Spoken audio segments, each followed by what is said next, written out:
Mr. Prime Minister, thank you very much for your steadfast leadership, your clear vision, and your friendship.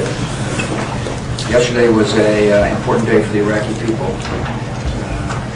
The United Nations Security Council unanimously expressed the desire for Iraq to be free and peaceful. And I want to thank you for your leadership on that issue.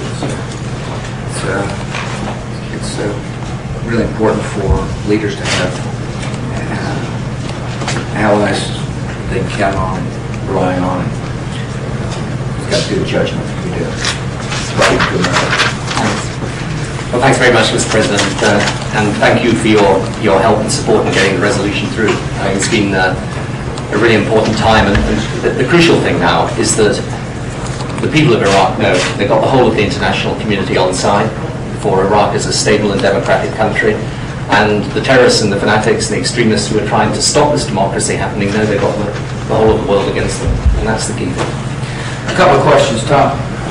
Mr. President and Mr. Prime Minister, do you think you can translate this momentum from yesterday's vote into getting more debt relief for Iraq? And also, what are you looking for now as a next step in terms of NATO involvement in the process?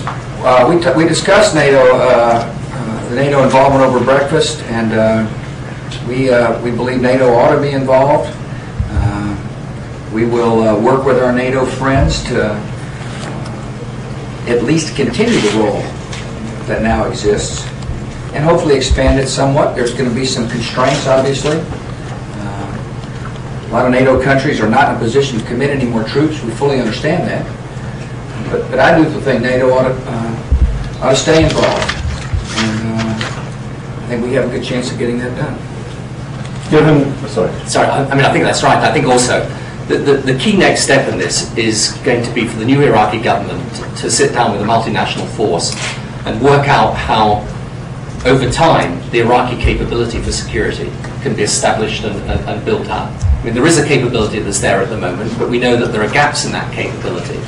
And we're there to help them and make sure that the Iraqis ultimately can take care of their own security, because that's, as the Iraqi Prime Minister is saying, that's the key issue, and that's the one they want to deal with.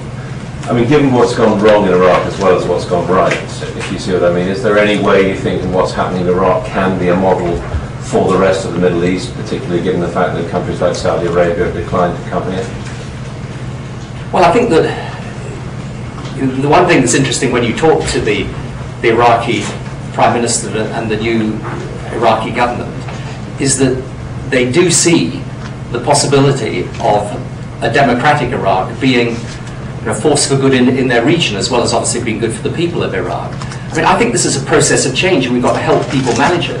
And really what we're doing today is to say, look, sensible people sitting down and looking at the situation in the Middle East know that there needs to be a process of reform and change. Now, that's not for us to dictate to people, but it is for us to help them get there.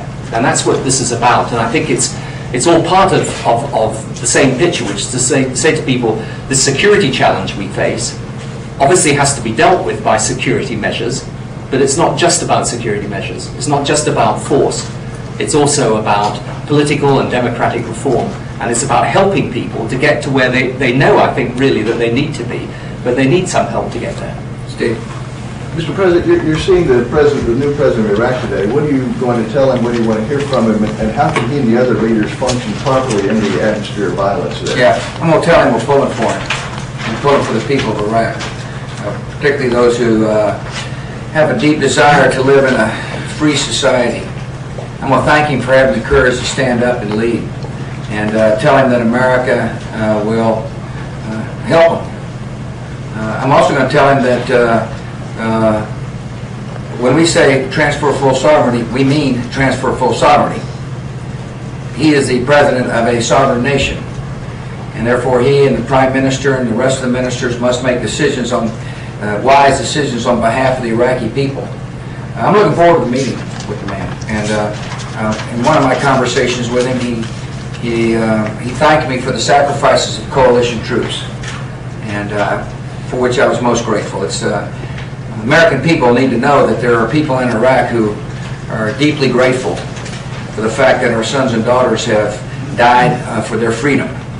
And I'm sure the people of Great Britain want to hear that same message. And I look forward to reminding him of what he told me in that phone call.